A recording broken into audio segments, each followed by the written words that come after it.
I hate the way I look on video. I'm too awkward. Nobody wants to hear what I have to say. I really don't like the sound of my voice on video.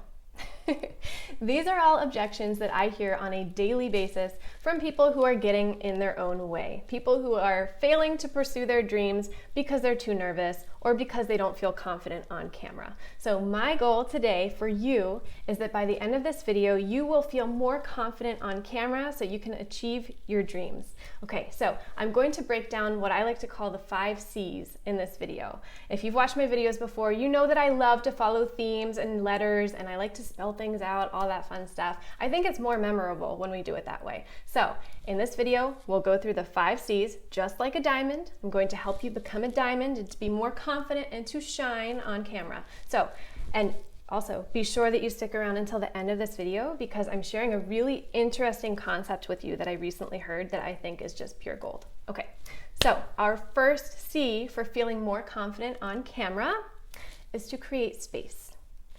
When I say to create space, I don't mean just your physical environment, right? So if you're an online English teacher like me, I'm not talking about your classroom. When I say to create space, I'm talking about your mental space, right? Not your home office, your mental space, right between your ears.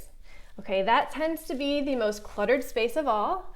And if it's so cluttered that a new thought can't come in and pass through, that's a problem. Because you will not effectively create content on a channel, you will not effectively teach students if you've got too much going on in your head. So, how do we clear the clutter up a little bit? One of the most helpful things that I've found is meditation. And before you run the other way because you think I'm going to tell you to sit down for 4 hours cross-legged and go, that's not what I'm talking about. If you do that and it works for you, go for it. You probably don't need this video. When I say meditation, I mean whatever makes you clear your head, okay? So for me, I know that when I'm feeling really overwhelmed and like I just don't have the confidence to do what I want to do, I will literally sit down and put my phone away, turn off all distractions, no music, nothing, and I will just breathe. I will breathe in and out slowly for a couple of minutes and try not to let any thoughts pop into my head. I know that's easier said than done, and it comes with practice.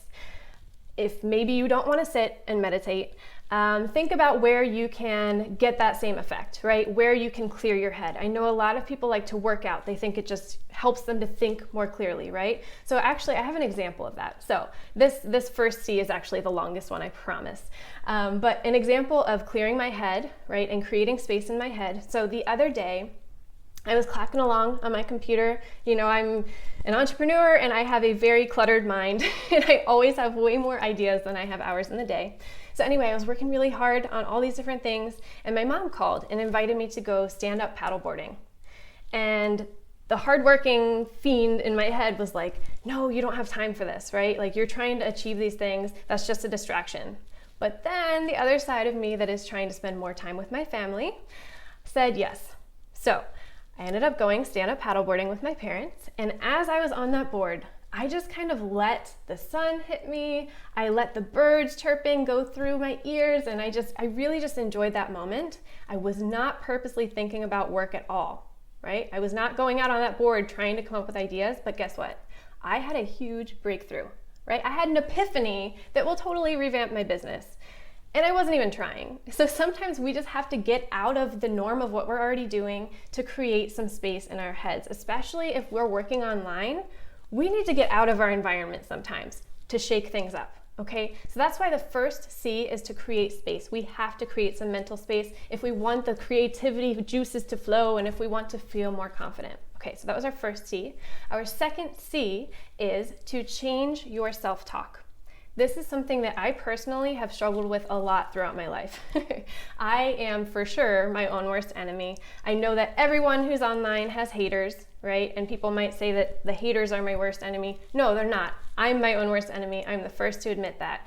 But I have the power to control my thoughts, right? Of course, there are chemicals and there's a lot involved. So if you're battling depression or something, that's obviously something that would need more attention, but there is a lot that we can do to kind of combat our negative self-talk, okay? And this is something else that if we're working online, it's a lot more time for us to be mulling over things in our head. just can be bad news, but we can change our self-talk. So the best thing I've learned to do to change my negative self-talk, right, is affirmations. So if you've never tried affirmations, I highly suggest at least giving it a try for maybe a week and see if it changes your thinking at all. So what I suggest that you do is get a notepad or a sticky note or something and write down 5 to 10 affirmations. So these are things that are the opposite of those negative things that you've been telling yourself. So if you feel like you're unworthy, you would write, I am enough. If you feel like you are not beautiful enough to be on camera, I am beautiful, right? You can even throw your name in there. I, Christina, am beautiful. I, Christina, am loved. Whatever. Write those affirmations down. And not only that, but every morning I want you to read those aloud to yourself. One of the first things you do in the morning. And then when you are finally getting that confidence to go on camera, read them again before you go on camera. You will be amazed by how much more confident you feel because you are putting those positive thoughts in your head, right? There's less space for the negativity. Those were our first 2 C's, right? We need to create space and we need to change our self-talk. The next 3 are kind of more once you've decided that you can do it, right? So the next step I have for you is to choose your focus person. This will help you to feel much more confident on camera. And here's why. This is like your comfort blanket, right? Your security blanket. So if you are maybe thinking about creating a YouTube video, you might be overwhelmed thinking this could go out to thousands of people, right? I don't know who's going to see this, who's going to criticize me. You can start thinking all of these crazy thoughts. Or if you're preparing to teach an online class, you might be thinking, I don't know what this kid halfway around the world and that kid's family is going to think about me, right? All these crazy things start creeping up into your mind. But if you have a focus person to think about, suddenly it's a lot better. So I suggest choosing whoever that person is for you that really makes you feel confident and relaxed, right? Someone who you know that you can tell just about anything to. For me, it's my husband. And what I suggest that you do is actually physically print out a picture of that person. You might think this sounds crazy, but I swear it works for so many online teachers I've worked with. So print out a physical picture of that person and put it behind your camera. Okay, so I'll show you. I did it. This is my husband, and he cheers me on while I'm making videos. Thanks, Graham. So yeah, that is a huge step that can help you feel more confident, even if it doesn't really trick you into feeling like you're talking to your partner or your friend, whoever. Even if it doesn't trick you, at least it will probably make you smile a little bit, right? And take the edge off. So choose your focus person. Okay, the 4th step I have for you is to clean up. That might sound kind of crazy. And again, I'm not specifically talking about your workspace. I'm talking about you. Clean up, right? If you haven't had a shower in a couple of days because you work online and you don't actually leave your house that much, go take a shower. Whatever will make you feel more alive, more presentable. If you feel more presentable, you'll feel more like presenting, right? If you feel like you look good, you'll want to be on camera more. So whatever that means for you, I'm not here to tell you that you need to wear certain clothing or jewelry or have certain facial hair or makeup in order to be presentable and to succeed in what you're trying to do. It's all a mental game, okay? So for me personally, I know that if I had chosen to wear a gray shirt to record this video, I would not have been as enthusiastic, right? I feel way more confident in bright colors. Same thing with my lips. And keep in mind that this can change over time. I never used to wear lipstick because I actually have a pretty big scar on my lip from when I was a kid.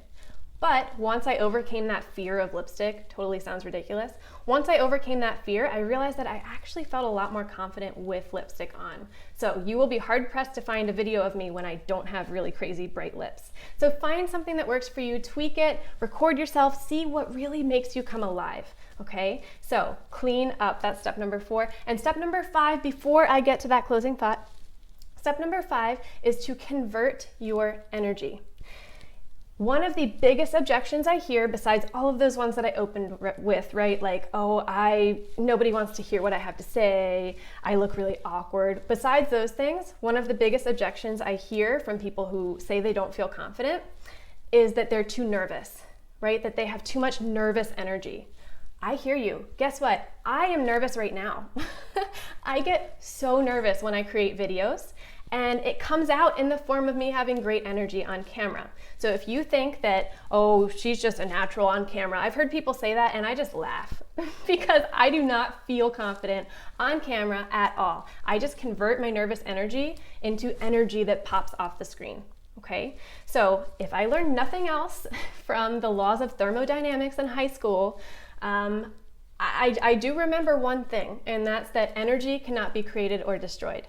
And I like to think that that had to do with being confident on camera. I know it didn't, but I like to think that. Okay, so energy cannot be created or destroyed, right? So if you have nervous energy, congratulations. You are already well on your way to being great on camera because you have energy.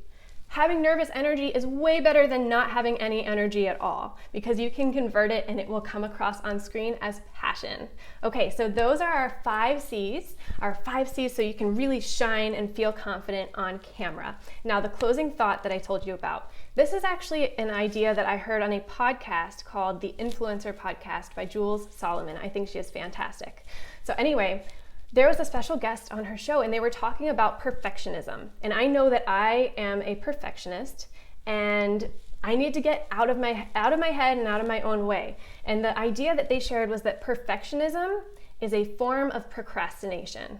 So if you are waiting until all of the conditions are perfect for you to feel confident on camera, maybe you're thinking, oh, I don't have good enough lighting, or, I don't think this idea is quite there yet, all of those things. Maybe you don't know that you'll do a good job teaching your students or creating a video. Guess what? It's never going to be the perfect time, and the video or the class is never going to be perfect, ever. There will always be something you could have done better. But if you let that hold you back from pursuing what you're trying to do, guess what? You are not achieving anything. You are just waiting and wasting time, and somewhere in the world, someone is missing out on your excellence. So stop holding yourself back. Think about these 5 C's, and I would love to hear in the comments below, what did I miss? What makes you feel confident on camera? I'd love to hear. And if you enjoyed this video, please give it a like, subscribe, hit the bell, share it with a friend. And if you're interested in online teaching, definitely check out this video here. I would love to hear from you. Good luck feeling confident on camera. Remember, you are awesome, you will look awesome, and you will feel awesome. Have a great day. Bye.